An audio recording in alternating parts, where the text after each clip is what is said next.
Hello everyone, নতুন ভিডিওতে সবাইকে স্বাগত। আজকে পিওর মসলিন শাড়ির ওপরে কিভাবে খুব সহজে ডেইজি ফুল পেইন্ট করতে হয় সেই টিউটোরিয়াল নিয়ে আপনাদের সাথে চলে এলাম। ভিডিওটি ভালো লাগলে অবশ্যই লাইক কমেন্ট শেয়ার করবেন ও ইউটিউব চ্যানেল থেকে ভিডিওটি দেখে থাকলে অবশ্যই চ্যানেলটি সাবস্ক্রাইব করে পাশে থাকবেন পরবর্তী ভিডিও দেখার জন্য। আর যদি ভিডিওটি আপনি আমার ফেসবুক পেজ থেকে দেখে থাকেন তাহলে অবশ্যই পেজটি ফলো করে দিবেন। এখানে মসলিনের উপর কাজ করছি। এখন আমরা প্রথমে একটা ফুল পেইন্ট করে আপনাদেরকে দেখাচ্ছি যেভাবে সম্পূর্ণ শাড়িতে ফুলগুলো কিভাবে পেইন্ট করা হয়েছে। আমার ফেসবুক পেজের নাম হচ্ছে চিত্রকাব্য, যেখানে আপনারা হ্যান্ড পেইন্ট সকল ধরনের প্রোডাক্ট পেয়ে যাবেন খুব রিজনেবল প্রাইসে। আমার পেজের লিঙ্কটি ইউটিউব চ্যানেল থেকে যদি আপনি ভিডিওটি দেখে থাকেন তাহলে অবশ্যই প্রথম কমেন্টেই আমার পেজের লিঙ্ক দেওয়া থাকবে। আর যদি আমার পেজ থেকে ভিডিওটি দেখে থাকেন তাহলে অবশ্যই আমার পেজটি তো আপনারা খুব সহজেই পেয়ে যাবেন। এখানে সাদা রং দিয়ে ডেইজি ফুলের পাপড়িগুলো আঁকা হচ্ছে। মসলিনের ক্ষেত্রে খুব সাবধানে কাজ করতে হয়। আপনাদের যদি কোথাও বুঝতে অসুবিধা হয় তাহলে অবশ্যই আমাকে কমেন্ট করে জানিয়ে দিবেন, আমি আপনাদের প্রশ্নের উত্তর দেওয়ার চেষ্টা করব।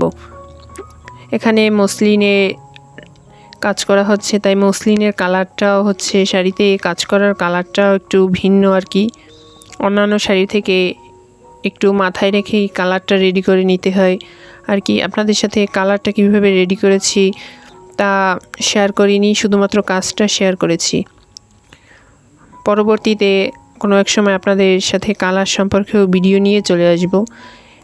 এখন সাদা রঙের ফুলটি আঁকা হয়ে যাওয়ার পরে ভেতরে হলুদ রং দিয়েছি। আমরা এই শাড়িটিতে এইভাবে ফুলগুলোই সম্পূর্ণ শাড়িতে এঁকে নিয়েছি।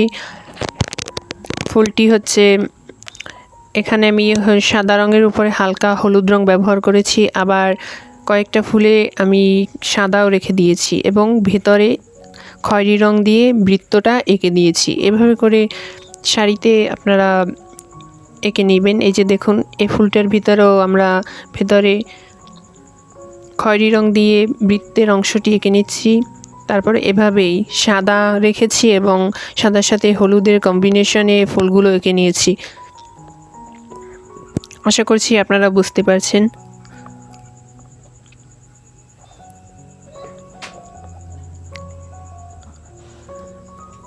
আমি লাস্টে সম্পূর্ণ শাড়িটি দেখিয়ে দিয়েছি। এটা ফ্রেমে আটকানো অবস্থায় যখন কাজ করেছিলাম তার ভিডিও। এখন আমরা দেখব সম্পূর্ণ শাড়িটির ভিডিও। এটি এক কাস্টমার আমার থেকে অর্ডার করেছিল। এটা একটা কাস্টমাইজ ডিজাইন ছিল।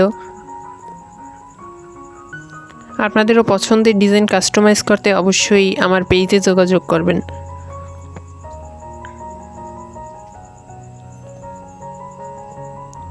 ভিডিওটি এতক্ষণ ধরে দেখার জন্য আপনাদেরকে ধন্যবাদ।